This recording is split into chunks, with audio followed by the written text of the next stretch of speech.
Hello. आवाज़ आ रही है गुड्डू? Guddu and smiling Buddha. जय Siya Ram. Good evening Guddu ji. Are you getting my voice? Are you people getting my voice? फटाफट फटाफट से आंसर करो। होली है। आज तो बुरा न मानो, होली है।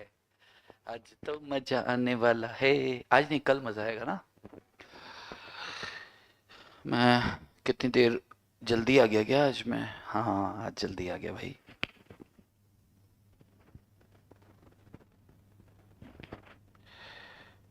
अरे रे।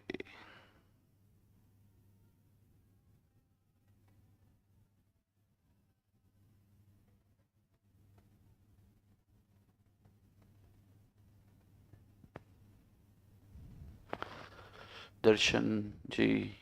ओके। फटाफट फटाफट से आ जाओ, शुरू करने वाले हैं।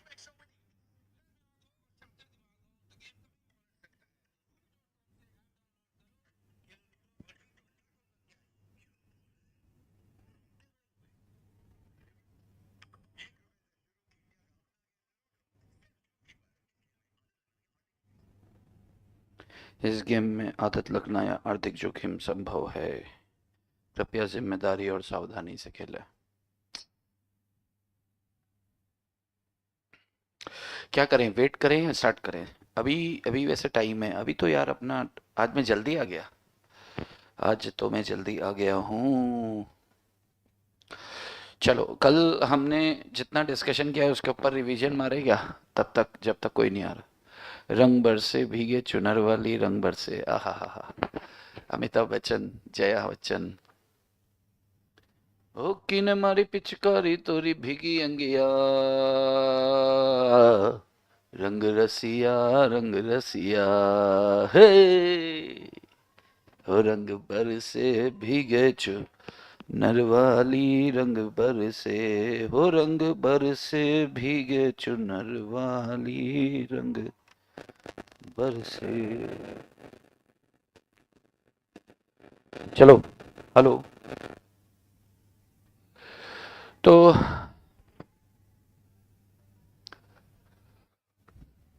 गुड्डू जैन, हैप्पी होली, हैप्पी होली गुड्डू जी।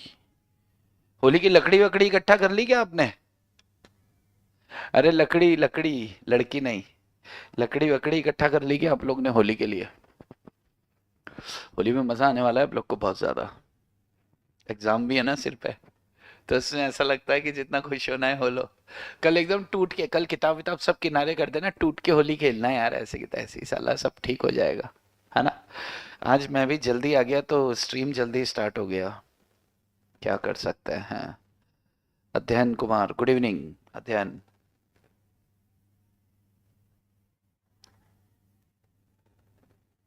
सर ना लकड़ी मिली ना लड़की। तू तो बेटा जीवन भर लड़की के पीछे ही रोता रही हो। Adhyayan, happy Holi to everyone. Happy Holi to Adhyayan. Happy Holi to everyone. Happy Holi to Adhyayan. हे हे, हा हा, हे हा हा। भाई जो भी रिकॉर्डेड लेक्चर देखेगा, मैं आपको बता देता हूं कि पहले, अब बोलने से क्या मतलब है कि पहले 10 मिनट स्किप कर लो। वो तो आते ही बोलना चाहिए था मेरे को, पहले 10 मिनट स्किप कर लो। अभी 10 मिनट स्किप करेगा तो बेचारा फंस जाएगा। बट वो भी समझदार है यार, होली वाला है। विशाल कुमार, राधे राधे। चलिए, 4:30 बज गए हैं और हम ये मान के चल रहे हैं कि जिसको आना था वो आ चुका, और जिसको आना होगा वो आ जाएगा, या फिर रिपीट टेलीकास्ट देखेगा या फिर पीछे जाके देखेगा। हम टाइम वेस्ट नहीं करते, क्योंकि बहुत ज़्यादा समय नहीं दे पाते हैं अब हम भी, क्योंकि हम भी हैं एक बुजुर्ग प्राणी, बीमार आदमी। ठीक है, तो shall we start it now? अंगूठा दे दो, स्टार्ट करते हैं। अंगूठा दे दो जी, स्टार्ट कर देते हैं। सेक्शन 33 तक। सेक्शन 31 इम्पोर्टेंट था, हमने बात किया था शेल्फ प्रोस्पेक्टस। अरे भाई, स्टार्ट करें क्या? स्टार्ट करें? चलो, तो कल कल तक हमने जो डिस्कशन किया उसमें प्रोस्पेक्टस हमने डिस्कस किया था, और प्रोस्पेक्टस के अंदर हमने सेक्शन 31 इंपॉर्टेंट हमने किया, सेक्शन 23 से था। प्रोस्पेक्टस में सेक्शन 23 से लेकर 42 तक हैं जो सारे सेक्शन अपन को करने हैं, पहली बात। दूसरी बात, कल महत्वपूर्ण सेक्शन, इंपॉर्टेंट सेक्शन हमने डिस्कस किया था सेक्शन 31 जो शेल्फ प्रोस्पेक्टस था। सेक्शन 32 जो रेड हेरिंग प्रोस्पेक्टस था। सेक्शन 33 ये क्या था, रेड हेरिंग प्रोस्पेक्टस था। और सेक्शन 33 इसके बाद हमने डिस्कस किया था अब्रिज्ड प्रोस्पेक्टस। ठीक है, इससे पहले हमने सेक्शन 30 भी डिस्कस किया, सेक्शन 29 भी डिस्कस किया। कहने का मतलब है कि सेक्शन 23 से लेकर सेक्शन 33 तक हमने डिस्कस कर लिया था। एक सेक्शन बीच में, सेक्शन 25 डीम्ड प्रोस्पेक्टस छोड़ के, सेक्शन 25 डीम्ड प्रोस्पेक्टस को छोड़कर बाकी हमने सेक्शन 33 तक निपटा लिया था। आज अपन एक काम करते हैं, सेक्शन 34 से थोड़ा आगे बढ़ते हैं और 25 को भी कवर कर लेंगे, ठीक है। चलिए, ओके, सेक्शन 34। सेक्शन 34 अगर आप लिखते हैं तो साथ साथ लिखते जाइएगा। सेक्शन 34 क्या है, criminal liability for miss statement in prospectus. Criminal liability for misstatement in prospectus। criminal liability misstatement in prospectus। देखो, क्रिमिनल लाइबिलिटी, अगर आप प्रोस्पेक्टस के अंदर कुछ मिस स्टेटमेंट करते हो, कोई तथ्य छिपाते हो, कोई मिसलीडिंग फैक्ट उसके अंदर डाल देते हो, भाई मिस स्टेटमेंट का मतलब क्या है, यहाँ मिस स्टेटमेंट का मतलब क्या हुआ, मिसलीडिंग या untrue statement. Untrue statement, miss statement का मतलब क्या हुआ, मिसलीड कर रहा है ऐसा स्टेटमेंट।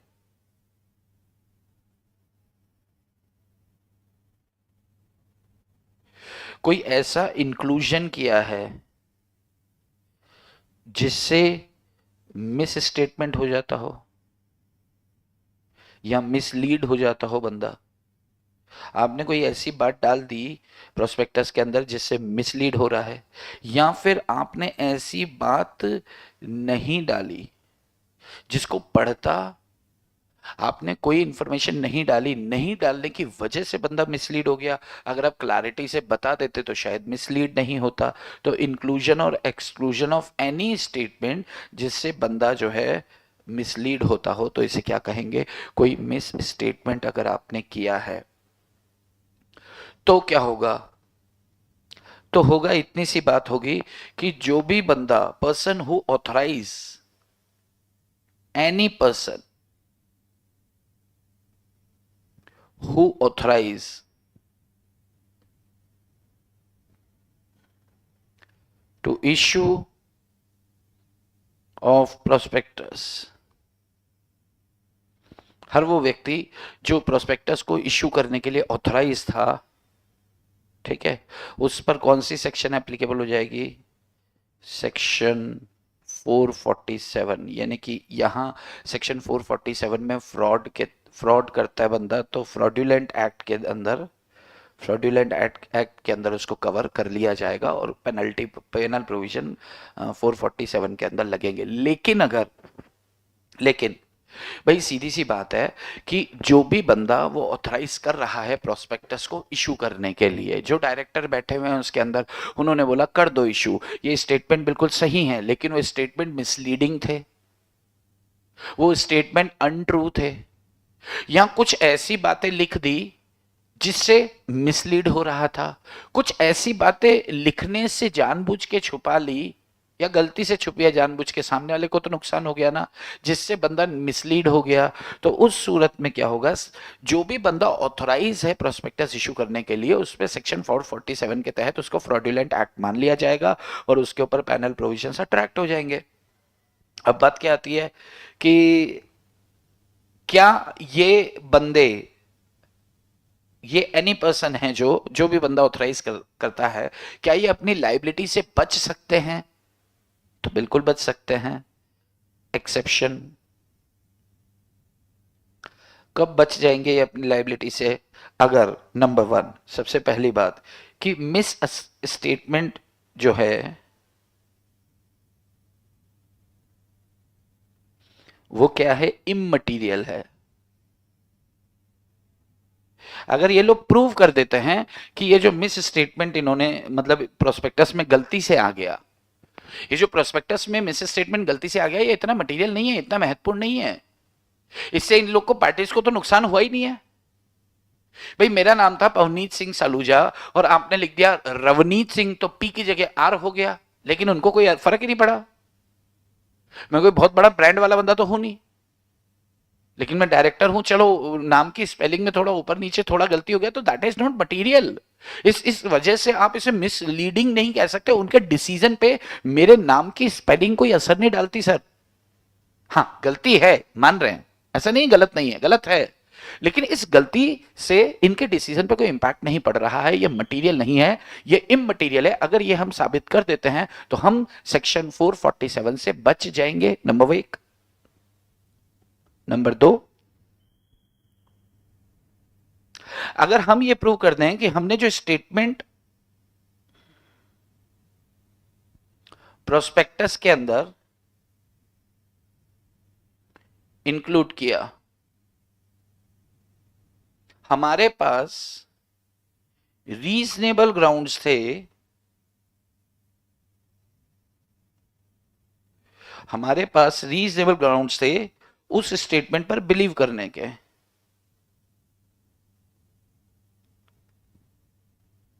तो अब आप एक बात भाई, जैसे मान लो कि प्रोस्पेक्टस इशू किया गया, उसके अंदर हमारा एक स्टेटमेंट, मान लो हमने जीएसटी को लेकर ये स्टेटमेंट दिया कि हम पर सरकार की कोई टैक्स लाइबिलिटी 1 रुपया भी नहीं बनती, ऐसा हमने उस स्टेटमेंट के अंदर डाल दिया, जबकि हम पर 2 करोड़ की लाइबिलिटी बनती थी।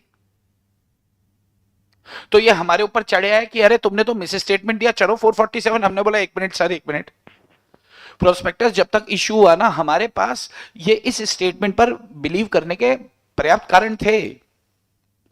सरकार की साइड से हमें नो ड्यूज आ गया यार, तुम्हारा 1 रुपया भी नहीं बनता। तो अब सरकार जीएसटी डिपार्टमेंट से चिट्ठी आई और बाद में जीएसटी डिपार्टमेंट ने बोला अरे अरे तुम्हारे तो 2 करोड़ रुपए बनते हैं, वो गलती से चिट्ठी तुम्हें नो ड्यूज की पहुंच गई। तो जीएसटी तो उधर सॉरी बोल के बच गया, लेकिन हमने तो, अच्छा तब तक हमारा प्रोस्पेक्टस इशू हो चुका था, जब वो बाद में सॉरी बोलने आया ना, तब तक हमारा प्रोस्पेक्टस इशू हो चुका था। बात समझ में आ रही है? तो अब आप बताओ, हमारी गलती बताओ। सरकारी कागज पे भी विश्वास ना करें हम, हमने सरकारी कागज पे बिलीव किया, उस बिलीव के आधार पर हमने क्या किया, प्रोस्पेक्टस के अंदर एक स्टेटमेंट डाल दिया। वो स्टेटमेंट था, हमने प्रोस्पेक्टस खुशी खुशी इशू कर दिया। बाद में जीएसटी कहता है कि डिपार्टमेंट कहता है कि नहीं नहीं नहीं नहीं, तुम्हारा तो जो है पैसा बकाया है। हमने बोला यार हमने तो प्रोस्पेक्टस में लिख के भेज दिया, और 447 लगे। अरे क्यों लगेगा भाई, हमने सरकारी कागज पे आधार मानकर हमने अपना स्टेटमेंट उसके अंदर इंक्लूड किया है, और अगर कोई स्टेटमेंट इंक्लूड किया है तो उस स्टेटमेंट पर विश्वास करने के हमारे पास पर्याप्त कारण थे। Adequate reasons were there to believe on that particular statement given by us. हमारे पास बहुत कारण थे। अगर हम ये प्रूव कर देते हैं तो हम बच जाएंगे। ये 2 रास्ते हैं बचने के, 2 के अलावा तीसरा कोई कारण नहीं है। लेकिन एक बात का ध्यान रखना है, एक बात का ध्यान रखना है, भूल चाहे भूल कर हुई हो या जानबूझकर, आपने गलती से मिसलीडिंग स्टेटमेंट दे दिया या फिर जानबूझकर मिसलीडिंग स्टेटमेंट दे दिया, दोनों सूरतों में आप पे क्रिमिनल लाइबिलिटी तो बनती है। क्रिमिनल लाइबिलिटी मतलब ये सेक्शन तो एप्लीकेबल होगा, 447 तो आप पे लगेगा। बात समझ में आती है? अगर तो ये सेक्शन खत्म हो गया। अब मुझे एक बात बता दो जरा आप लोग कि क्या इस सेक्शन में कुछ डाउट, चिंता, परेशानी, दुख, मनन, चिंतन, शोक, घृणा कुछ है तो ठीक, अदरवाइज आगे बढ़े। लिखना है तो लिख लो, यहां से स्टार्ट किया। और नहीं तो अंगूठा दे दो, आगे बढ़ेंगे फटाफट, है ना।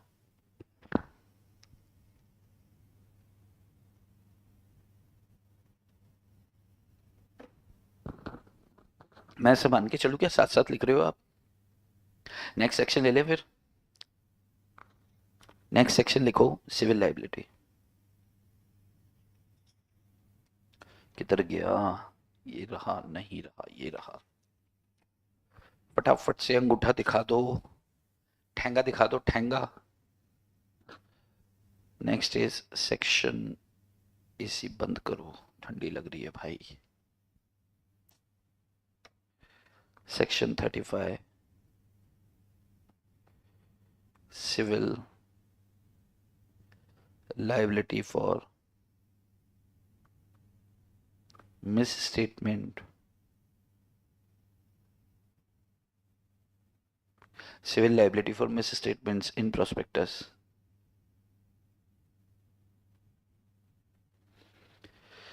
प्रोस्पेक्टस के अंदर मिस स्टेटमेंट होता है तो क्रिमिनल लाइबिलिटी क्या होगी, सेक्शन 447 के दंड लगेंगे आप पर, और क्रिमिनल लाइबिलिटी वो होगी। और सिविल लाइबिलिटी का मतलब क्या होता है कि आपको जेल वेल नहीं डालेंगे, जिसको नुकसान हुआ उसके नुकसान की भरपाई कर दो। अगर उसको नुकसान नहीं हुआ तो क्या भरपाई करोगे, कुछ नहीं, तब सिविल लाइबिलिटी नहीं बनेगी। लेकिन अगर नुकसान हुआ है उसको आपके मिसलीडिंग प्रोस्पेक्टस की वजह से, तो फिर आपको नुकसान की भरपाई करनी होगी।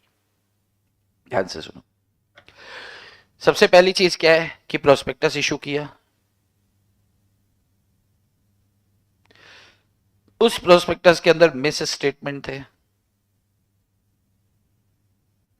अरे भाई नहीं नहीं नहीं, गोल्डन रूल ऑफ प्रोस्पेक्टस क्या कहता है, कहता है पहले एक पेज ले लो, ले लिया page. Golden rule of prospectus ये कहता है कि जो प्रोस्पेक्टस के अंदर है, जो भी स्टेटमेंट है, वो फ्री फ्रॉम मिस स्टेटमेंट्स होना चाहिए। मिस स्टेटमेंट मतलब कोई अनट्रू स्टेटमेंट ना हो, कोई फैक्ट कंसील ना किया जाए, किसी तरह की कोई भी बदमाशी ना हो उसके अंदर। यानी कि जब भी आप शेयर्स इशू करने के लिए प्रोस्पेक्टस पब्लिक में इशू करते हैं तो उसके अंदर सिर्फ सच होना चाहिए, सच के अलावा कुछ नहीं होना चाहिए। अगर सच के अलावा कुछ और हुआ तो फिर ऐसा मान लिया जाएगा कि भाई साहब इसके अंदर मिस स्टेटमेंट है।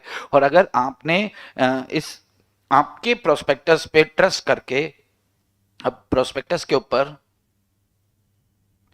ट्रस्ट किया किसी बंदे ने, उसके बाद इन्वेस्टमेंट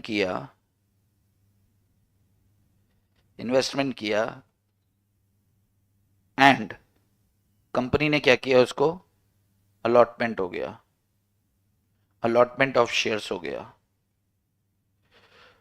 तो वो बंदा क्या करा सकता है, अगर ये तीनों शर्तें संतुष्ट होती हैं, तीनों कंडीशन सेटिस्फाई होती हैं, तो वो बंदा अलॉटमेंट को वॉइड डिक्लेयर करवा सकता है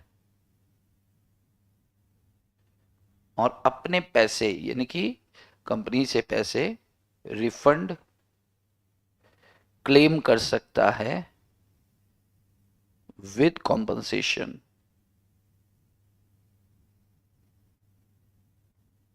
अभी प्रैक्टिकली सोचो कि कंपनी ने क्या किया, एक प्रोस्पेक्टस इशू किया, प्रोस्पेक्टस के अंदर मिस स्टेटमेंट है, मैंने उस पर ट्रस्ट करके मैंने 10 लाख रुपए किसी दोस्त से कर्ज लेकर शेयर्स खरीदे, कंपनी को पैसे दिए, कंपनी ने मुझे शेयर्स अलॉट कर दिए। मैंने दोस्त से पैसे लिए थे 3% ब्याज पर, 10 लाख रुपए, यानी कि 30,000 रुपए महीना। 2 महीने बाद पता चला मुझे कि अरे मेरे साथ तो धोखा हो गया, तो मैंने उनके ऊपर केस फाइल कर दिया, कोर्ट केस कर दिया। और कोर्ट क्या करेगी, अब कोर्ट मुझे अधिकार देगी कि आपका अलॉटमेंट कैंसिल करा दिया जाता है, यानी कि 10 लाख रुपए तो मुझे वापस मिलेंगे, लेकिन 30,000 रुपए और 30 60,000 रुपए ब्याज का मैंने चुकाया। अगर ये शेयर्स नहीं खरीदता तो ये 60,000 रुपए नहीं लगते मेरे, तो क्या ये 60,000 भी मुझे रिफंड होंगे? तो जवाब है बिल्कुल यस, विद कॉम्पनसेशन। तुम्हारे मिस स्टेटमेंट की वजह से ये 60,000 प्लस वकीलों का खर्चा जो मैंने सूट फाइल किया, मान लो 50,000 वकील ले गए तो 50,000 वकीलों का खर्चा, 60,000 ब्याज की राशि, और तीसरा 10 लाख रुपए जो मूल राशि जो मेरा बेसिक अमाउंट है, बेसिक अमाउंट, इंटरेस्ट अमाउंट, और तीसरा ये। तो जो मैंने खर्चा किया ना, वो यानी कि जितने नुकसान हुआ सारे नुकसान की भरपाई मैं आपसे वसूल करूंगा। अगर आपका प्रोस्पेक्टस आपने जो इशू किया था उसमें मिस स्टेटमेंट थे, यानी कि आपने क्या किया, गोल्डन रूल को ब्रीच किया। अगर कंपनी क्या करती है, गोल्डन रूल को ब्रीच करती है।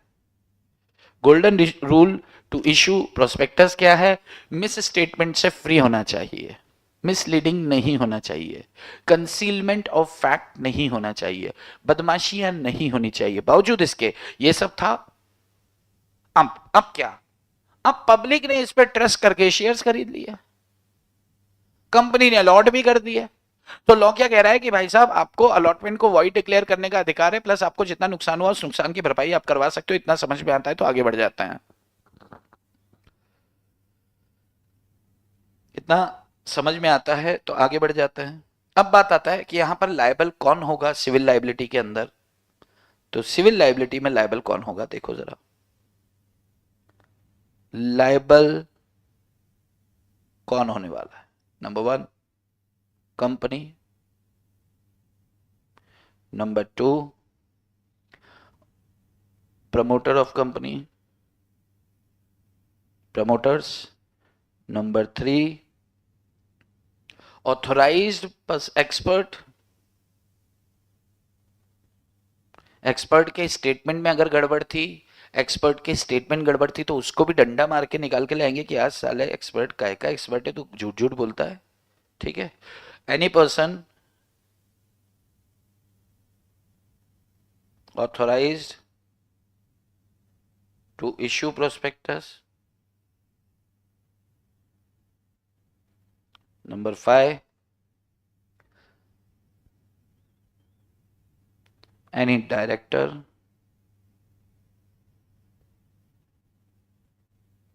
number 6 any person authorize himself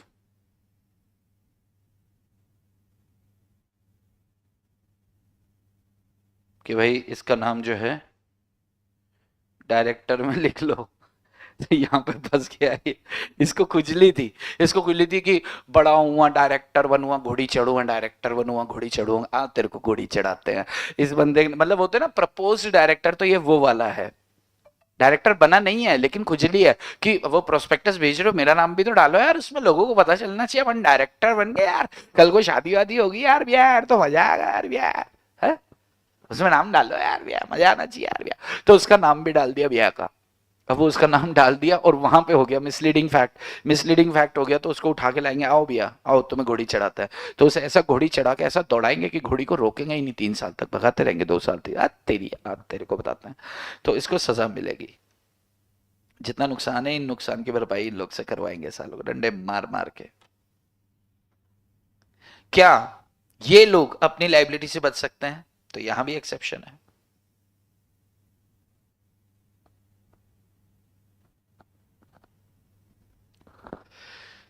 क्या ये लोग अपनी लाइबिलिटी से बच सकते हैं? तो लॉ कहता है यस। अगर मान लो कि इस बंदे ने अपनी कंसेंट को विड्रॉ कर लिया before issue of prospectus, prospectus जारी करने से पहले, बिफोर इशू ऑफ प्रोस्पेक्टस। यार अच्छा ध्यान से सुनो, ध्यान से सुनना, इसको सुन बस लो, खत्म हो जाएगा। मान लो कि मैं एक एक्सपर्ट हूं, मान लो कि मैं कंपनी का डायरेक्टर हूं, मान लो कि मैं कंपनी का प्रमोटर हूं, मान लो कि मैं कोई अन्य ऑथोराइज पर्सन हूं, मान लो मैं इनमें से कोई भी हूं, और अगर मैं ये प्रूव कर देता हूं कि भाई साहब देखो, चलो मेरा नाम डायरेक्टर है, मेरा नाम क्या है, मेरा नाम PS है, मैं कंपनी का डायरेक्टर हूं, ठीक है साहब। सर अब एक बात बताओ, मैंने डायरेक्टर की कुर्सी छोड़ दी थी जब मुझे पता चला कि कंपनी बदमाशियों में लगी हुई है, बावजूद इसके इन्होंने मेरा नाम डाल दिया। तो मैंने तो डायरेक्टर रहने को कंसेंट नहीं दी सर, स्टेटमेंट की तो बहुत दूर की बात है। आप ये देखो, ये मैंने विड्रॉ कर लिया था सर 12 तारीख को, और 16 तारीख को ये आरओसी के पास लेकर गए, यानी कि रजिस्ट्रार के पास जाने से पहले मैंने रिटर्न कंसेंट, मतलब रिटर्न में, लिखित में अपनी कंसेंट को विड्रॉ कर लिया था। उसके बावजूद भी अगर इन्होंने मेरे नाम के साथ डाल दिया सर, तो आप बताओ मैं क्या करूं? बात तो सही है।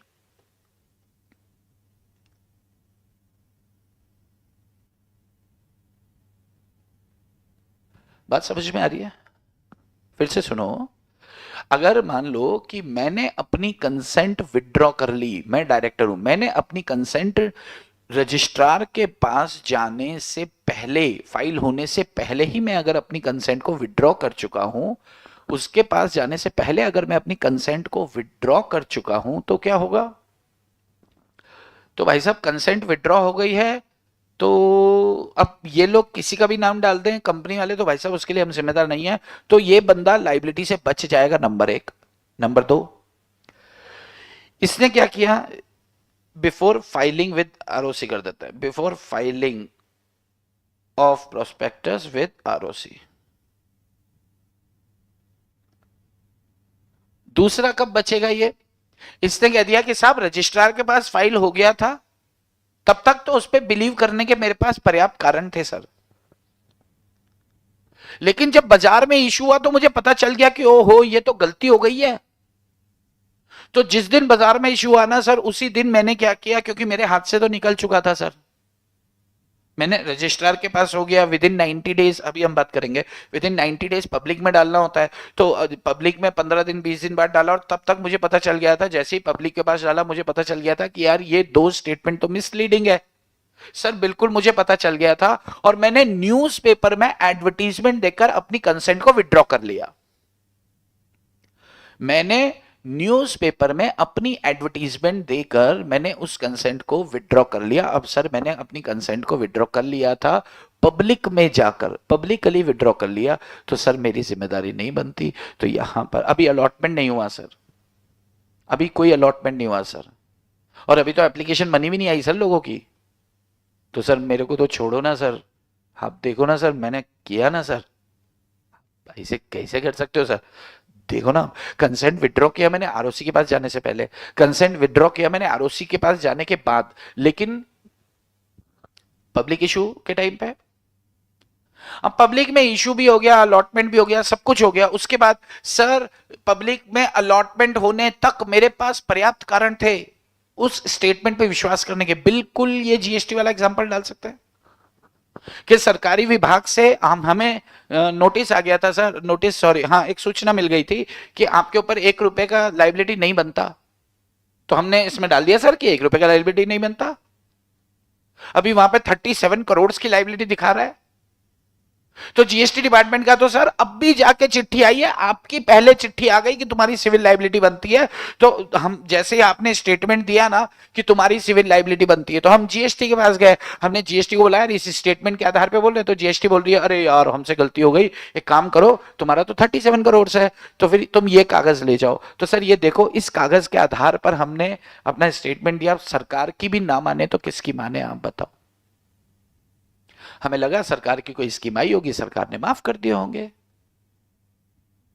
और सरकार से हमें नो ड्यूज आ गए तो हमने स्टेटमेंट चढ़ा दिया सर, तो हमारी कोई गलती नहीं है। तो अगर आप ये प्रूव कर देते हैं कि भाई साहब रीजनेबल ग्राउंड्स थे आपके पास रीजनेबल ग्राउंड्स थे इस पर ट्रस्ट करने के, इस पर विश्वास करने के बावजूद, उसके अगर कुछ ऐसा कुछ होता है तो फिर इसके लिए जिम्मेदारियां नहीं बनती हैं। बात समझ में आती है क्या? यस। तो ये एक्सेप्शन है, ये आप मॉड्यूल में से देख लेना, क्या लिखूं इधर, देख लोगे कि लिखूं? देख लोगे? ओके।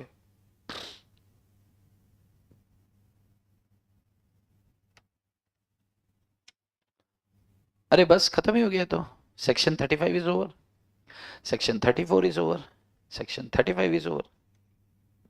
वाह, तो बढ़िया चीज हो गई। अब एक क्वेश्चन पूछ लूंगी आपसे, understood?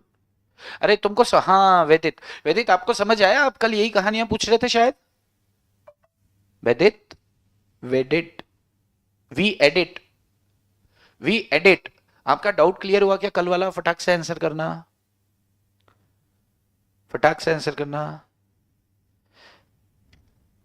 Sir yes sir. Okay, चलो अब सेक्शन 36, 37, 38 देख लेते हैं। सेक्शन 36 सिर्फ सेक्शन के नाम में ही खत्म है, कुछ भी नहीं है यार गुड्डू, आप ऐसे ही घबरा रहे थे इसमें। सेक्शन 36 पनिशमेंट फॉर फ्रॉडुलेंटली, नाम में ही खत्म हो जाएगा ये सेक्शन ना। Punishment for fraudulently, punishment for fraudulently inducing persons to invest money।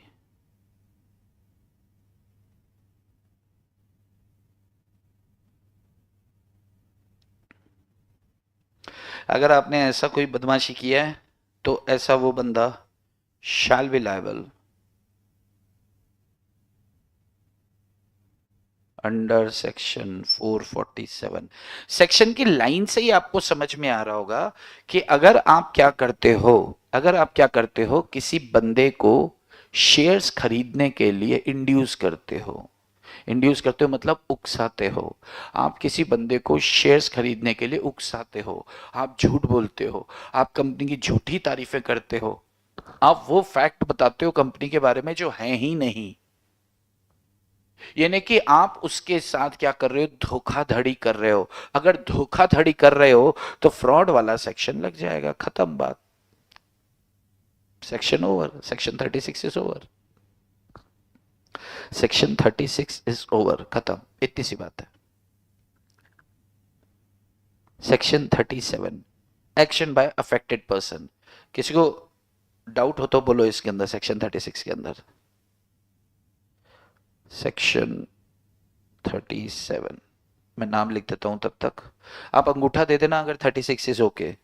37 action by affected person, action by affected person, action by affected person.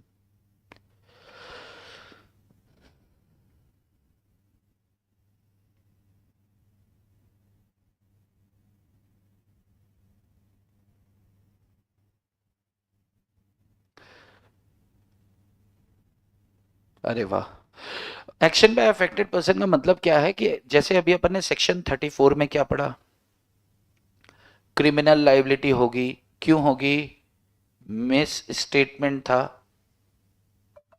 35 क्या पढ़ा, सिविल लाइबिलिटी होगी, क्यों होगी, मिस स्टेटमेंट था। सेक्शन 36 क्या पढ़ा कि अगर कोई बंदा आपको मूर्ख बना रहा है, बेवकूफ बना रहा है, झूठ झूठ बोल रहा है, मतलब ये तो वो बात हो गई कि कंपनी प्रोस्पेक्टस में गड़बड़ नहीं करिए, बंदा अपनी जबान पे प्रोस्पेक्टस, झूठा प्रोस्पेक्टस लेकर चल रहा है और आपको मूर्ख बना के, आप भाई कल को बोलोगे मैं तो कुछ भी बोलूंगा, ऐसे कैसे कुछ बोलेगा, तेरे बोलने की वजह से घर बिक गए किसी के, साले के घुमा के ना बेल्ट निकाल के उसको इतना पीटेंगे।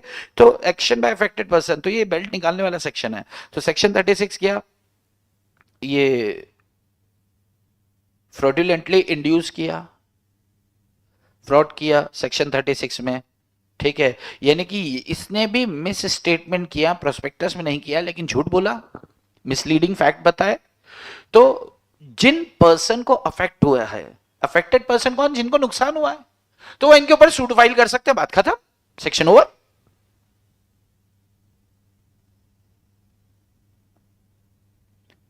Suit may be filed by affected person, section is over. Suit may be filed by affected person, suit may be filed by affected person. One liner sections हैं यहां पर, ज्यादा कुछ है नहीं। याद है अपन ने क्लास सूट्स की बात करी, क्लास सूट समझते हैं क्या,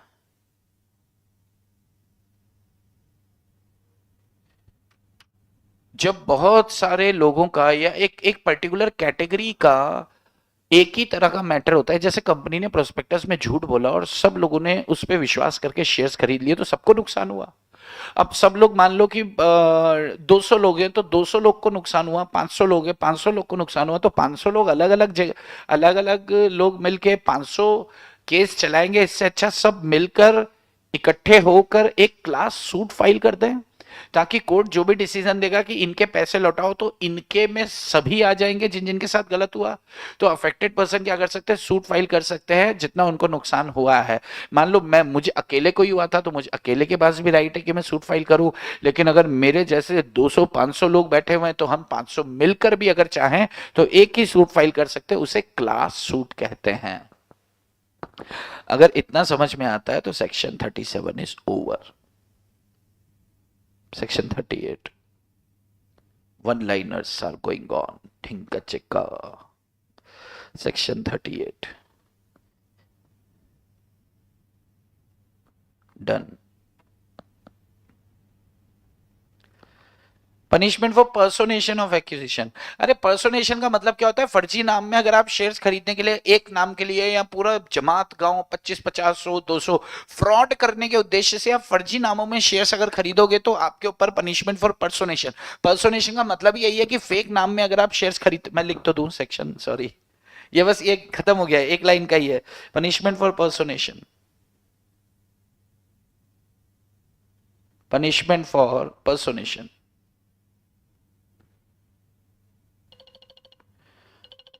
personation for acquisition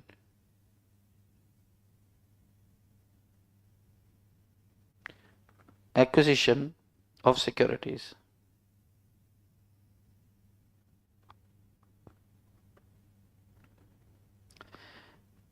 एनी हरामखोर पर्सन। भाई ये सेक्शन क्यों आया कि to prevent allotment of shares in fictitious name। फर्जी नाम में लोग शेयर्स खरीद लेते हैं, तो ये फर्जी नाम में शेयर्स खरीदने से लोग बच पाए, तो इसके लिए बच पाए, सॉरी, फर्जी नाम से लोग शेयर्स ना खरीदें, डंडा मारे सरकार घुमा घुमा के इनको। तो अगर कोई बंदा इस तरह का कोई एक्ट करता है तो उसको भी सेक्शन 447 से नवाजा जाएगा। अरे यार ये सेक्शन 447 है क्या, ये भी देख लेते हैं। तो section 38 is over. Punishment for personation for acquisition of securities. मान लो गुड्डू जाता है कंपनी में और बोलता है कि मेरा नाम गुड्डू नहीं है, मेरा नाम तो लड्डू है, तो लड्डू के नाम से शेयर्स खरीद लिए, फिर पत्तू के नाम से खरीद लिए, फिर कद्दू के नाम से खरीद लिए, ठीक है, ऐसे करके अपने नाम में नहीं खरीद रहे हैं, ये फिक्टिशियस फर्जी नाम में खरीद रहे हैं, ठीक है, फेक नाम में खरीद रहे हैं। क्यों? फ्रॉड करने का ऑब्जेक्ट है इनका। तो लॉ क्या कहता है, अगर लॉ की पकड़ में आ गए, पहचान में आ गए, तो घुमा के डंडा मारेंगे और सेक्शन 447 इन पे एप्लीकेबल होगा। अब एक काम करते हैं, पहले 447 समझ लेते हैं कि 447 में है क्या। हालांकि आपके सिलेबस में नहीं है 447, आपके सिलेबस में तो 148 तक है, बट ये बार बार 447 आ रहा है, तो इसको समझ लेते हैं। ध्यान से सुनना। अगर मान लो आपने सेक्शन 447 में यहां लिख रहा हूं, ये इंपॉर्टेंट है बॉस, सेक्शन 447 चाहे सिलेबस के बाहर है लेकिन ऑब्जेक्टिव का हिस्सा बन सकता है, क्योंकि मॉड्यूल में आपको देके रखा है। 447 सीधी सी बात बोलता है कि अगर फ्रॉड का अमाउंट, जो आप फ्रॉड कर रहे हो उसमें अमाउंट इन्वॉल्व है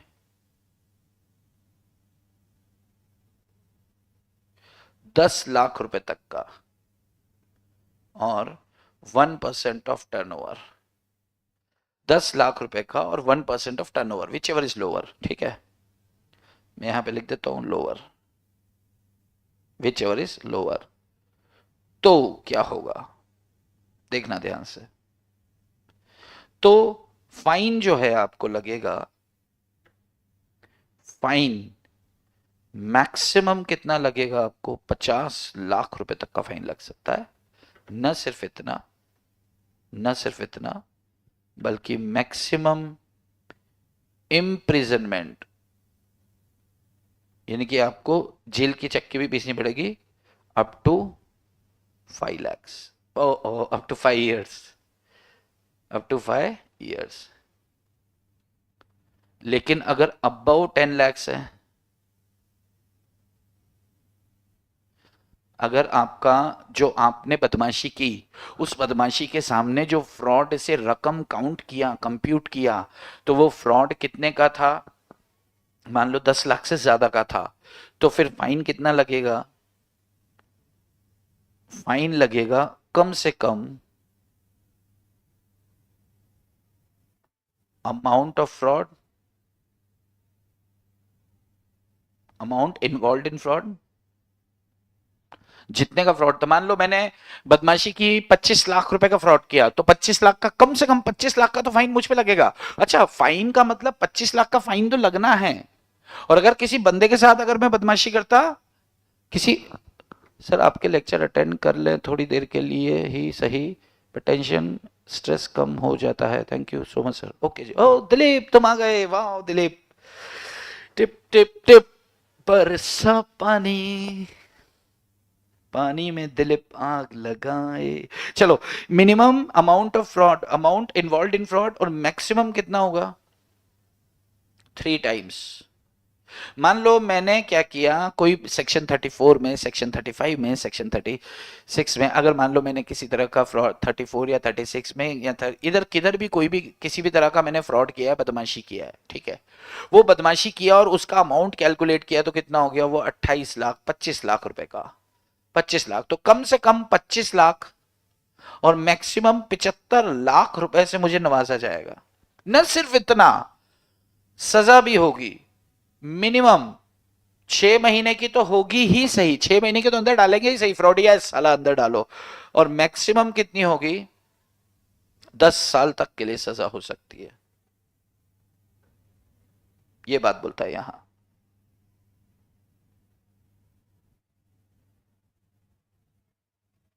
लेकिन अगर ऐसा फ्रॉड जो जिसमें पब्लिक का इन्वॉल्वमेंट है, fraud involve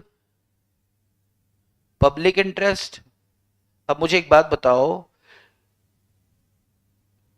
fraud involve public interest, prospectus public interest में ही है ना? अरे भाई, पूरी पूरे देश की जनता को अपन क्या कर रहे हैं कि प्रोस्पेक्टस इशू कर रहे हैं और बोल रहे हैं कि पैसे दो, तो पब्लिक का इंटरेस्ट इन्वॉल्व है कि नहीं है इसमें? है ना?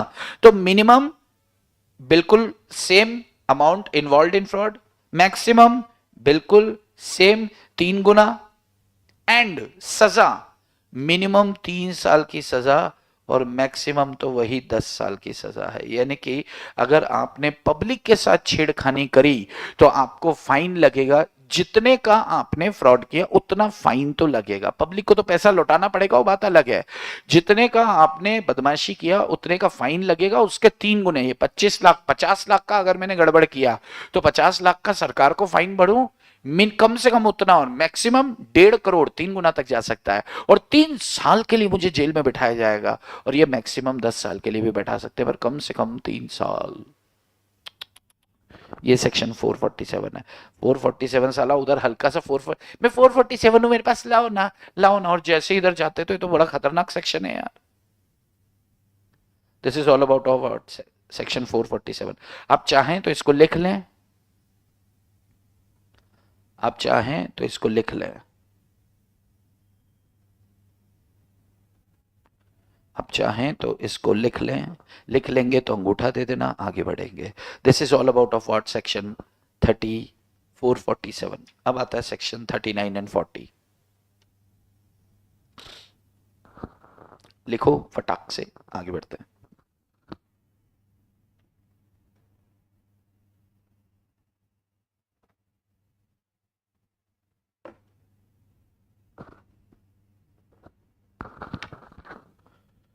लिखो।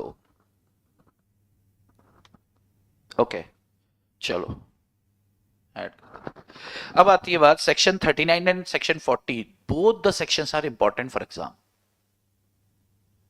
क्या ये इंपॉर्टेंट थे इतने? देखो, ये ऑब्जेक्टिव में अगर आए तो आ जाए, लेकिन छुट्टू पुट्टू एक मिनट, एक क्वेश्चन है।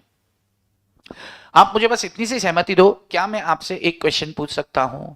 यस और नो, आप सहमति दो। एक कंपनी है ए लिमिटेड, आप सहमति दो, फिर मैं क्वेश्चन पूछूंगा, नहीं तो मैं क्वेश्चन लिखा हुआ छोड़ दूंगा, ठीक है? ए लिमिटेड ने क्या किया? प्रोस्पेक्टस इशू किया।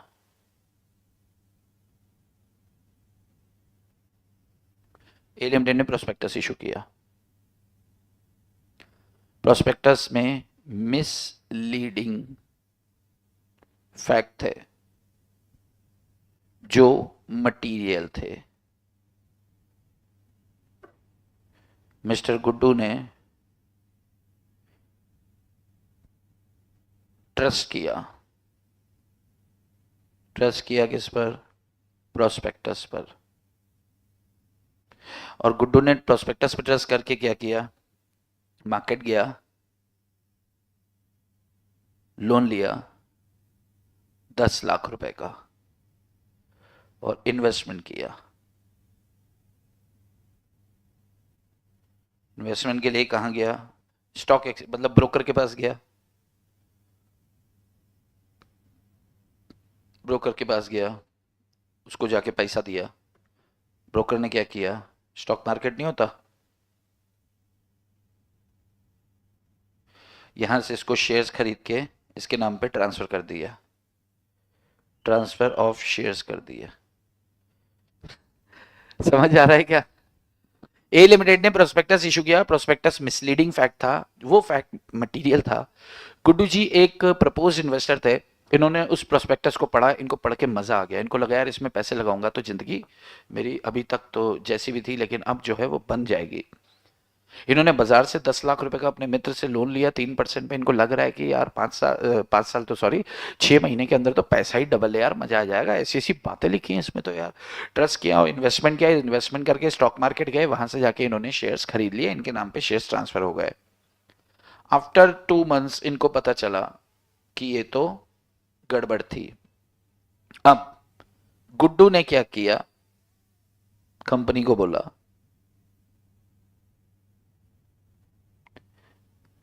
गुड्डू क्लेम कर रहा है नंबर 1 10 लाख रुपए, नंबर 2 ऑप्शन है आपका। गुड्डू ने क्लेम किया कि मुझे मेरे नुकसान की भरपाई कराई जाए। आपको आंसर करना है, गुड्डू को 10 लाख मिलेगा, B 10 lakh plus interest, C 10 lakh plus interest plus compensation for other cost. Other cost में क्या हुआ? उसने दलाली भी तो दी होगी ना, ब्रोकरेज भी दी होगी उसको, स्टॉक ब्रोकर को। डी नील। गुड्डू चला गया कि अलॉटमेंट को कैंसिल करा दिया जाए, मेरे शेयर्स मुझे वापस दे दिया जाए, क्योंकि इसने कहीं तो पढ़ा था कि अगर ऐसा करती है कंपनी तो कंपनी फिर अलॉटमेंट को अपन कैंसिल करार दे सकते हैं, अपने शेयर्स के पैसे, न सिर्फ शेयर्स के पैसे बल्कि सारे नुकसान की भरपाई करवा सकते हैं। तो ऐसा कुछ हुआ। तो पहले मैं आपको क्वेश्चन दिखा दूं, क्वेश्चन आप चाहें तो लिख लें। आपको किसी ने कहा सी, एक जवाब आ चुका है, जवाब है स्माइलिंग बुद्धा का सी। स्माइलिंग बुद्धा का जवाब है सी। बाकी लोग आंसर करें सी। क्वेश्चन क्लियर है क्या?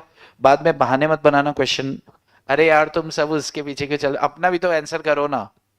सजैल अपना आंसर करो, सजैल। डिम्पल अपना आंसर करो, डिम्पल। गुड्डू जी अपना जवाब। सब सी सी सी सी सी, सब सी के पीछे क्यों पड़े हुए? सारा जमाना सी हो रखा है। आदित्य आप भी सी। अरे यार तुम फिर मैं कैसे मजे लूंगा भाई? यहां पे क्या golden rule of prospectus breach हुआ है क्या? सर इसका आंसर, सबका आंसर सेम है। अच्छा इसलिए चलिए ध्यान से सुनना। अब सी वालों ध्यान से सुनो, क्या यहां पर गोल्डन रूल ब्रीच हुआ है? तो जवाब है यस। यस। अभी प्रोविजन पे आते हैं। कुटे गेला कौन सा था, कौन सा सिविल में था ना? हाँ ये रहा। क्या गोल्डन रूल ब्रीच हुआ है? तो जवाब है यस। क्या गुड्डू जी ने क्या किया? सर सबका अपना ही है सी। अच्छा, क्या गुड्डू जी ने प्रोस्पेक्टस पे ट्रस्ट करके खरीदे थे या ऐसे ही खरीदने चले गए? प्रोस्पेक्टस से ट्रस्ट किया, ट्रस्ट करके इन्वेस्टमेंट किया और अलॉटमेंट हो गया, तो अलॉटमेंट को वॉइड डिक्लेयर कर दिया जाएगा और इनको कॉम्पनसेशन मिलेगा पूरा।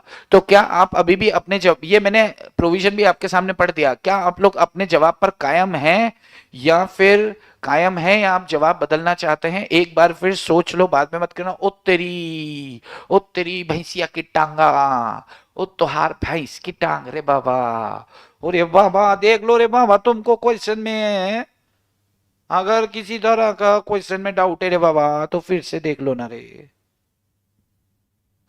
फिर हम लोग तुम्हारे जवाब को फ्रीज कर देगा बाबा। आंसर सेम है, फटाक से अंगूठा तो आंसर सेम है, तो नहीं तो आगे बढ़ते हैं। मैं आगे बढ़ रहा हूं, चलो इसका जवाब बाद में लेंगे, कल लेंगे। फिर आंसर करो, एक भी अंगूठा आ जाएगा मैं मान लूंगा सबका जवाब है कि अभी क्या आंसर चेंज करना चाहते हैं, हाँ या ना? आंसर चेंज करना चाहते हैं, हाँ या ना? ये आपके सामने क्वेश्चन है, देख लो, ये आपके सामने। यस सर फ्रीज कर दो, ऑप्शन सेम है। अच्छा अब ध्यान से सुनो, प्रोविजन क्या बोल रहा है यहां पे, एकदम ध्यान से देखना, 4 नंबर का क्वेश्चन आता है। प्रोविजन क्या कह रहा है कि आपने, कंपनी ने क्या किया, गोल्डन रूल ब्रीच किया, क्वेश्चन में ब्रीच किया। क्वेश्चन क्या कह रहा है कि प्रोस्पेक्टस पे ट्रस्ट करके उसने पैसे खर्च किए, इन्वेस्टमेंट किया, प्रोस्पेक्टस पे खर्च करके उसने इन्वेस्टमेंट किया और कंपनी ने उसे शेयर्स अलॉट कर दिए। तो सवाल यह है कि क्या कंपनी ने यहां पर अलॉटमेंट किया है क्या उसको? ये कंपनी के पास जाके 10 लाख मांग रहे हैं, कंपनी बोलेगी अबे इधर आ साले, घुमा के झांपड़ मारेंगे तुझे, हमको पैसे दिया क्या कि वो शेयर मार्केट से खरीदे? मैंने शेयर मार्केट से खरीदे, तो शेयर मार्केट से जब शेयर्स खरीदते हैं तो वहां ट्रांसफर ऑफ शेयर्स होता है, अलॉटमेंट ऑफ शेयर्स नहीं होता। और प्रोविजन क्या कह रहा है, अलॉटमेंट कैंसिल होगा, ट्रांसफर कैंसिल होगा। कहां कहा? कंपनी से खरीदा है, किसी बंदे से खरीदा इन्होंने?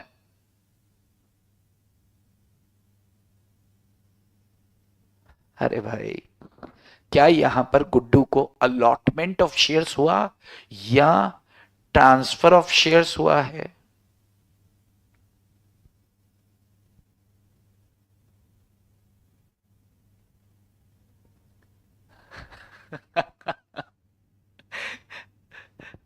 अरे अरे, बुरा न मानो होली है।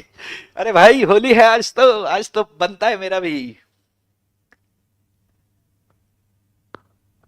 उत्तरी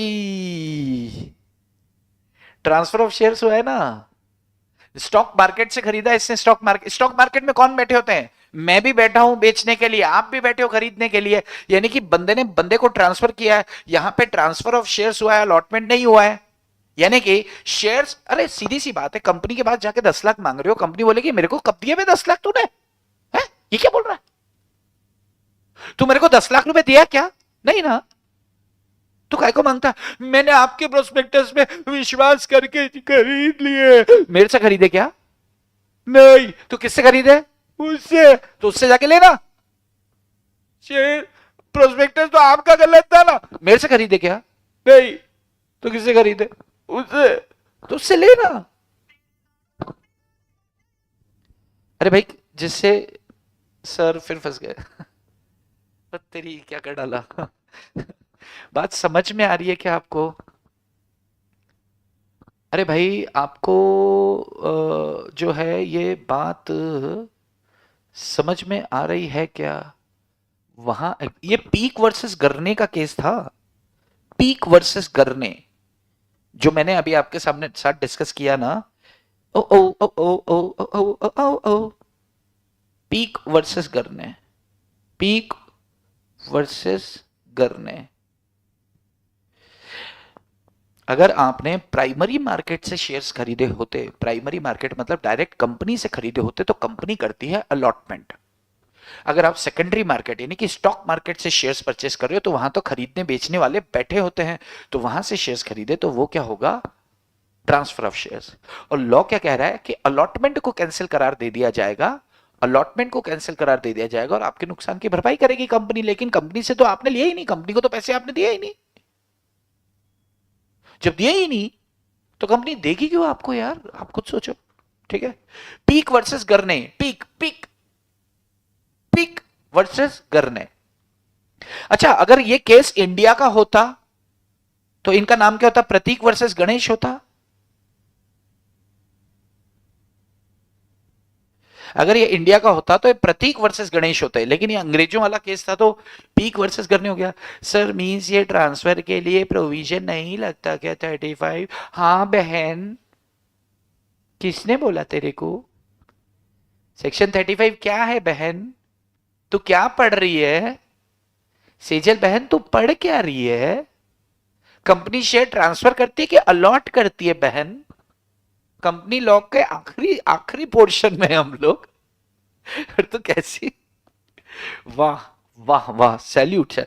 डिलीट कर दे, कोई आगे तेरा ये डाउट पड़ेंगे ना तो लोग हंसेंगे कि सर मींस ये ट्रांसफर के लिए प्रोविजन नहीं लगता क्या? अरे भाई प्रोस्पेक्टस का प्रोविजन ट्रांसफर में कहां से घुसा रहे हैं अपन? डिलीट कर दे इसको, देख हंसेंगे वो लोग। हाँ अलॉटमेंट, तो अलॉटमेंट में तो लगेगा ना, अलॉटमेंट में तो लग ही रहा है। चलो, तो बहुत दिन हो गए थे, आपके मजे लिए, क्योंकि यार टाइम नहीं मिल पा रहा ना इतना, फटाफट खटाखट खत्म करना है। बट मैंने सोचा कि यार एक क्वेश्चन, आज होली है, आज तो बेइज्जती बनती थी आपकी, तो फिर आज बुरा ना मानो, होली है। अच्छा, लेकिन अगर एग्जाम में इस तरह का क्वेश्चन आता है तो ध्यान रखेंगे क्या यार अपन? गाय गजब बेइज्जती हुई है रे बाबा। अरे गजब बेइज्जती होनी थी रे, बेइज्जती तो बनती थी। यस, क्लियर है? सेजल, गुड्डू, स्माइलिंग बुद्धा, अध्ययन, इस तरह का क्वेश्चन आएगा तो अब बेइज्जती तो नहीं कराओगे ना? वहां पे ध्यान रख लेना कि शेयर्स खरीदे किससे हैं। अगर कंपनी से खरीदे हैं मतलब अलॉटमेंट हुआ है, और अगर बाहर से, अगर इस केस पर क्वेश्चन आएगा ना तो बाहर स्टॉक मार्केट से ही खरीदेगा, ध्यान रख लेना।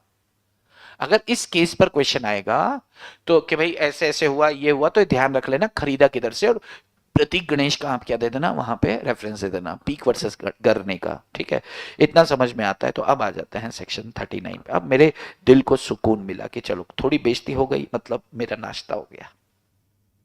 सेक्शन 39 और 40 इंपॉर्टेंट है, लेकिन जो है इंपॉर्टेंट है, लेकिन जो है वो है छोटा सा है, मतलब इसका इंपॉर्टेंट है, इसका मतलब टफ नहीं है।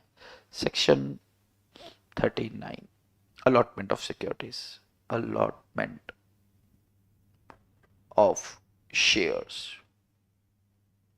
मैं ऐसा मान के चल रहा हूं, आप साथ साथ लिखते जाएंगे, है ना? ठीक है।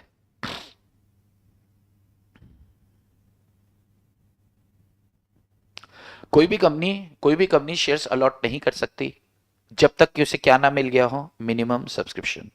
ये आपको बताने की जरूरत नहीं थी, ये आपको पहले से पता था, पर फिर भी सुन लो। No company can allot shares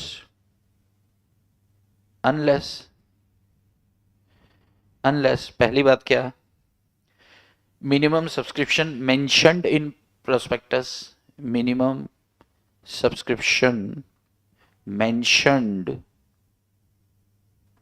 in prospectus, subscribed.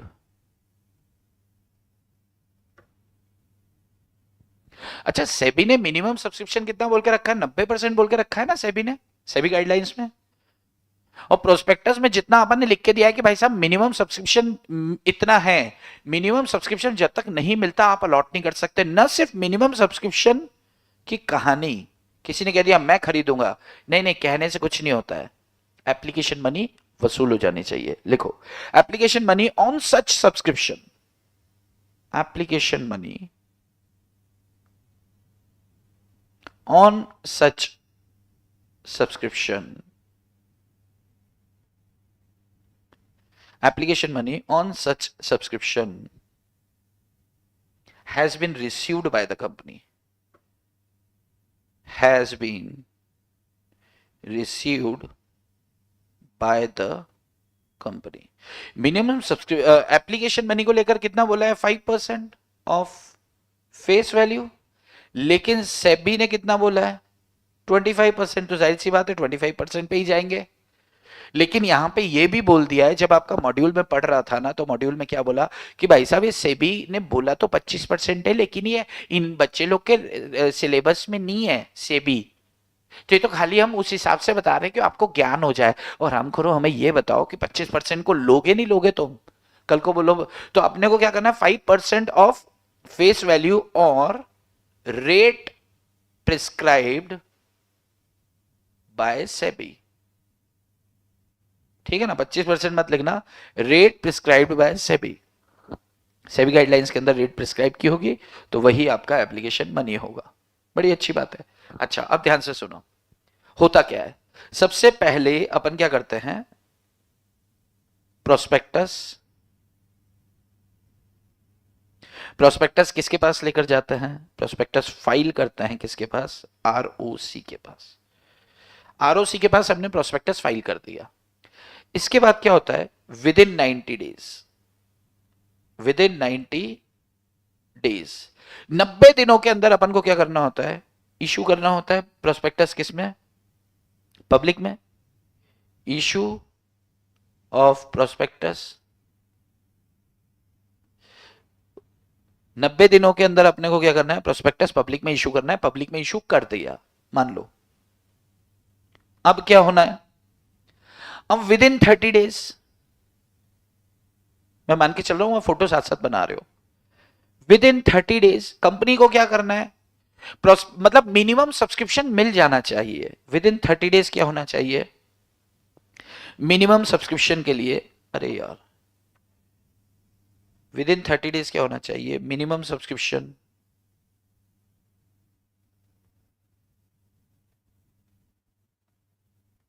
Minimum subscription के लिए एप्लीकेशन मनी रिसीव होना चाहिए।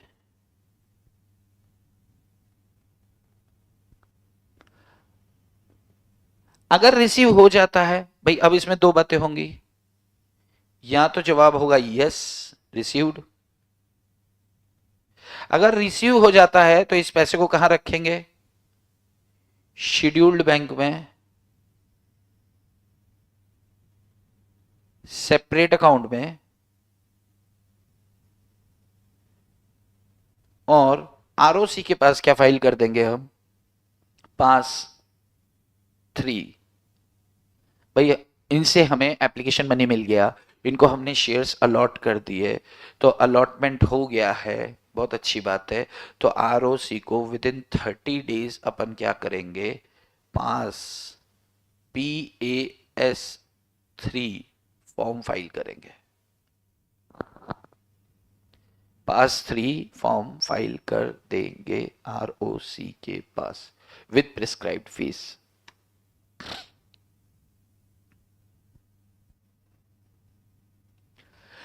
लेकिन अगर मिनिमम सब्सक्रिप्शन नहीं मिलता,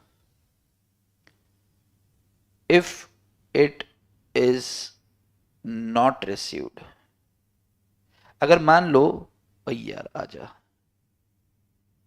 अगर मिनिमम सब्सक्रिप्शन नहीं मिलता तो क्या होगा, कुछ नहीं होगा, रिफंड करो अमाउंट। मिनिमम सब्सक्रिप्शन अगर नहीं मिलता तो क्या करो भाई साहब, रिफंड करो। अरे बाप रे, विद इन कितने दिन, विद इन 15 डेज।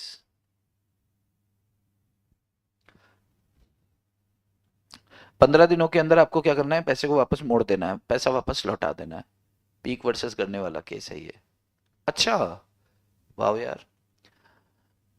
तो विद इन 15 डेज अगर आप ये पैसा क्या कर देते हो, लौटा देते हो, तो बड़ी अच्छी बात है। अगर लेट करते हो, लेट किया तो क्या होगा, 15% पर एनम इंटरेस्ट के साथ रिफंड करना पड़ेगा।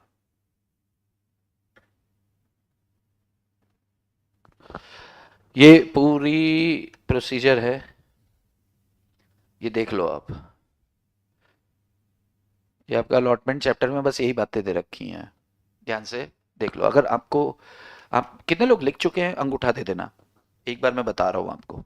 No company can allot shares unless minimum subscription जो आपको प्रिस्क्राइब्ड है वो आपको नहीं मिल गया हो। न सिर्फ मिनिमम सब्सक्रिप्शन के लोग ने हाँ कर दिया, बल्कि पैसे भी हमारे पास आ गए तो शेड्यूल बैंक के सेपरेट अकाउंट में सेपरेट अकाउंट खोलकर वो पैसा रख दो, बड़ी अच्छी बात है।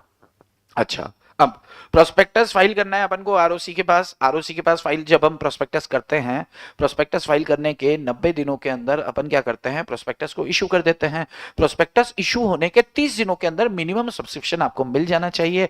मिल जाता है? अगर हाँ जवाब आता है यस, तो फिर बहुत अच्छी बात है, खुशियां मनाओ, शेयर अलॉट करो, आरओसी के पास क्या करो, कागज भेजो, PAS3 फाइल करो। लेकिन अगर मिनिमम सब्सक्रिप्शन नहीं मिलता है तो फिर दुख मनाओ, विद इन 15 डेज अपने आंसू आंसू पोंछो और उनके पैसे वापस लौटा दो। अगर उनके पैसे वापस लौटाने में आप देर करते हो तो कंपनी और every director who is in default 15% प्रति वर्ष पर एनम इंटरेस्ट के साथ आपको पैसा उनको मोड़ना होगा, पैसा उनको वापस लौटाना होगा।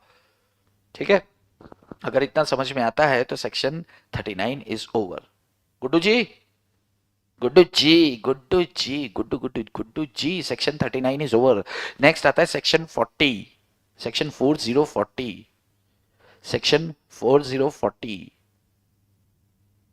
4040 आप लिख चुके हैं, तो हम लेते हैं सेक्शन 40,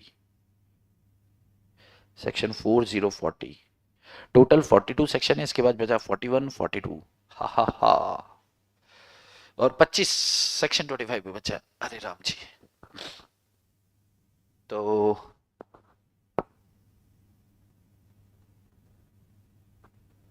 मैं कहा था, 40 पे था, हाँ। मैंडेटरी लिस्टिंग,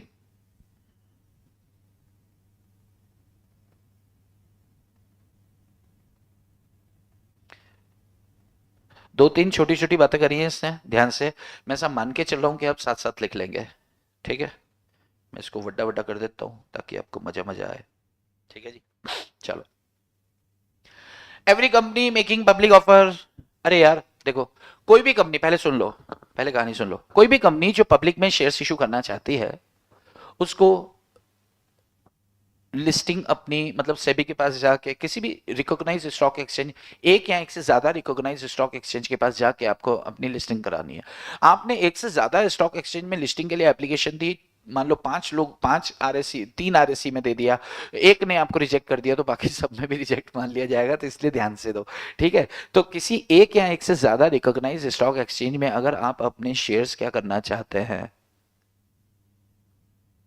4040, अरे यार तू आज होली खेल रहा है क्या मेरे साथ? चलो, तो mandatory listing, every company making, कोई भी कंपनी, मैं लिख रहा हूं, मतलब उसको उसके RSC के पास जाना है, वो कराना है। अच्छा, RSC के पास आपने लिस्टिंग करवा ली, यानी कि रजिस्ट्रेशन करवा लिया अपना।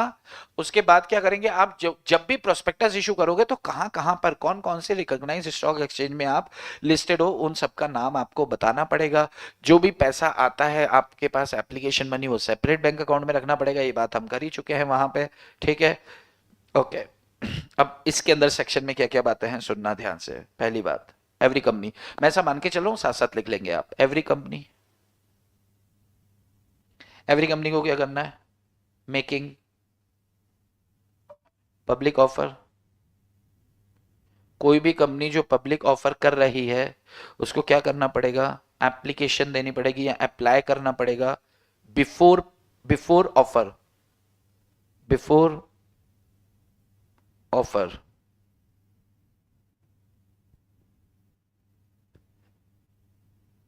ये वंश अरोड़ा फिर आ गया आज। बिफोर ऑफर, बट ये कैसे आ गया इसका मैसेज? इसको तो अपन ने वो कर दिया था ना कल, बाहर कर दिया था इसको, इंटर से, तो फाउंडेशन का बच्चा है। इसको अप्लाई किया before offer recognised stock exchange के पास, RSE के पास, किसी एक के पास या एक से ज्यादा RSE के पास। ठीक है भाई साहब, इसने अप्लाई किया, RSE रिकॉग्नाइज स्टॉक एक्सचेंज ने क्या किया, इसको अप्रूव कर दिया, अप्रूवल मिल गया है। अप्रूवल मिलने के बाद क्या करो जी, प्रोस्पेक्टस के अंदर, प्रोस्पेक्टस के अंदर आपको क्या करना है, स्टेट करना है, यानी कि लिखना है नेम ऑफ RSE, कौन से रिकॉग्नाइज स्टॉक एक्सचेंज पे अपन रजिस्टर्ड हो गए, बस। तीसरी बात क्या कह रहा है, जो ऑल मनीज रिसीव होंगी, MONIS रिसीव्ड।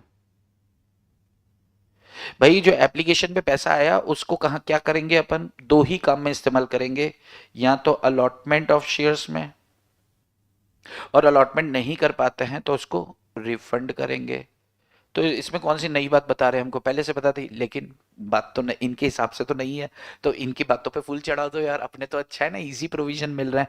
जितना भी मनी रिसीव हुआ उसे सेपरेट अकाउंट में डालेंगे, ताकि शेड्यूल बैंक में सेपरेट अकाउंट में डालेंगे, ताकि जब तक अलॉटमेंट खत्म ना हो जाए तब तक उस पैसे को छू ना पाए। अलॉटमेंट हो गया, अब जिस जिसको रिफंड करना था उसको रिफंड कर दो, हो गया सब कुछ काम, बड़ी अच्छी बात है, चलो सेपरेट बैंक अकाउंट में वो पैसा डाल दिया है ना, फर्स्ट। उसके बाद उसको ध्यान रखना है। Number 4, payment for commission, this is important. Payment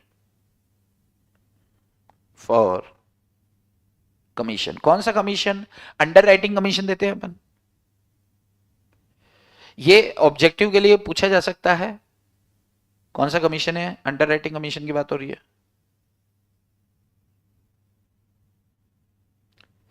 under writing commission कितना देते हैं, कितना दे सकते हैं, अगर बात शेयर्स की होगी तो 5% of issue price, issue price नहीं होता फेस, हाँ इशू प्राइस ही होता है, सॉरी, 5% ऑफ इशू प्राइस, और mentioned in article of association whichever is lower।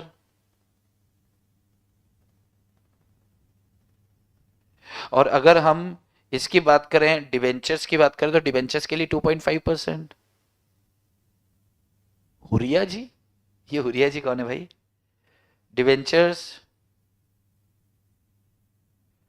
2.5% of issue price, हाँ जी बोलिए हुरिया जी, issue price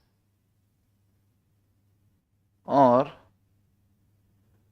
article of association which ever is lower, which ever is lower. बोलो हुरिया जी, क्या क्या आपकी सेवा करें। अच्छा, अंडर राइटर के साथ जो अग्रीमेंट हुआ उसको जो हम कमीशन पे कर रहे हैं, इस बात को भी प्रोस्पेक्टस में लिखा जाता है। कॉन्ट्रैक्ट विद अंडर राइटर, इसको आरओसी को फाइल करेंगे विद प्रोस्पेक्टस। सेक्शन 40 क्या कहता है कि रजिस्ट्रार, अच्छा इतना लिख चुके तो बस ये वैसे खत्म हो गया सेक्शन, ये सेक्शन में, अच्छा नहीं नहीं नहीं नहीं नहीं, पैनल प्रोविजंस तो देख लेना, इनके पैनल नहीं देखे अपन ने, सेक्शन 39 का भी पैनल नहीं देखा अपन ने, इसका भी पैनल नहीं देखा, ध्यान से देख लेते हैं। सेक्शन 39 एंड 40 का पैनल 342, अगर मान लो उल्लंघन किया तो क्या पेनल्टियां हैं वो भी तो जरूरी है ना। हाँ देखो, अगर सेक्शन 40 का उल्लंघन किया, सेक्शन 40 का उल्लंघन करते हैं तो फाइन कितना लगेगा, ध्यान से सुनो। हाँ,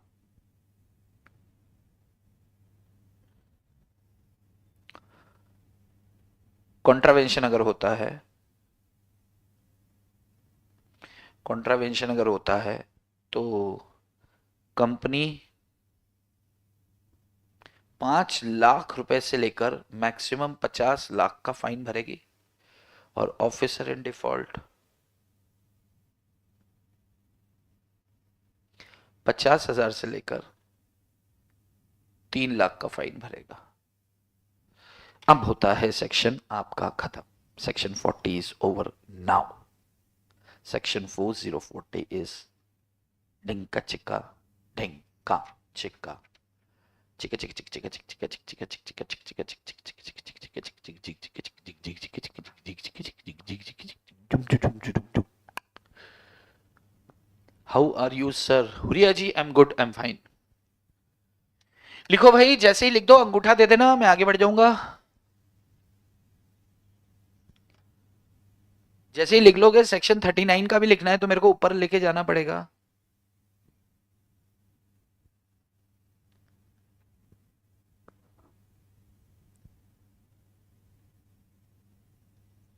सेक्शन 39 के पैनल भी लिखने हैं भाई, पेनल्टी है क्या इसमें?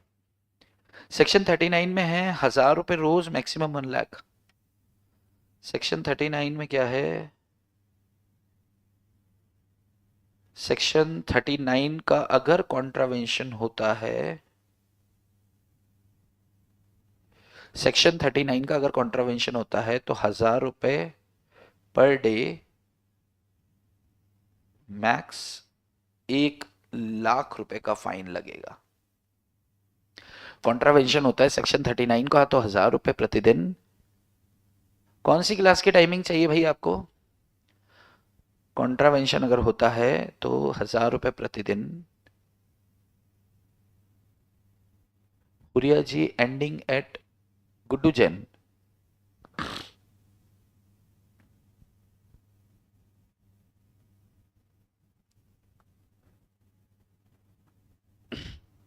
हुरिया जी आप अपना असली नाम बता दो जरा, तो फिर हम समय बता दें आपको। हुरिया हुरिया क्या होता है ये मेरे को तो समझ ही नहीं आ रहा। सेक्शन 39 सेक्शन 40 ओके क्या?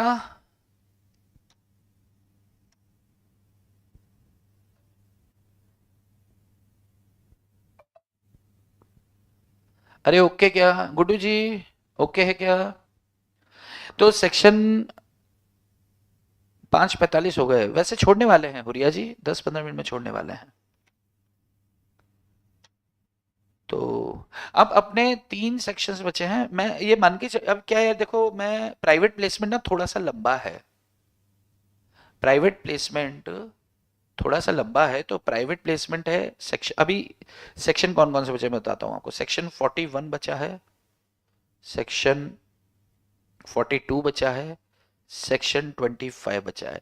सेक्शन 42 क्या है, थोड़ा सा लंबा है, टेक्निकल है और इंपॉर्टेंट है।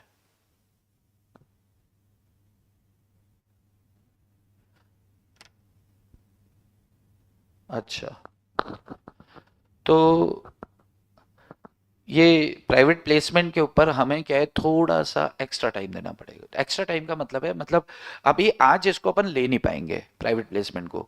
तो सेक्शन 41 और 25, तो मैं ये चाह रहा हूँ कि जब अपन प्राइवेट प्लेसमेंट लेंगे 20 minute 25 minute 15 minute 20 minute 25 minute जितना भी लगेगा उसमें, फिर 41 भी तभी ले लेंगे तो 15-20 मिनट वो हो जाएगा, और 25 भी वो तभी ले लेंगे, यानी कि 1 घंटा और हमें चाहिए।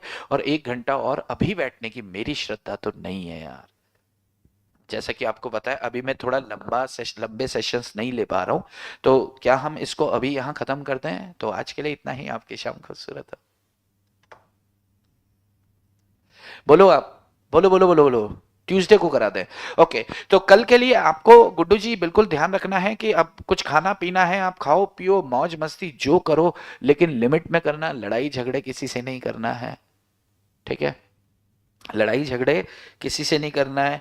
बहुत सारी गालियां सुनो लेकिन गाली एक नहीं देनी है, बिल्कुल भी कोशिश करना है। संयम बरतो, क्योंकि गुस्सा आएगा अगर आपको, आपका एग्जाम सिर पे खड़ा है, एग्जाम सिर पे खड़ा है बेटा, तो फिर ये गुस्सा है ना दिमाग को यूज कर लेता है पूरा।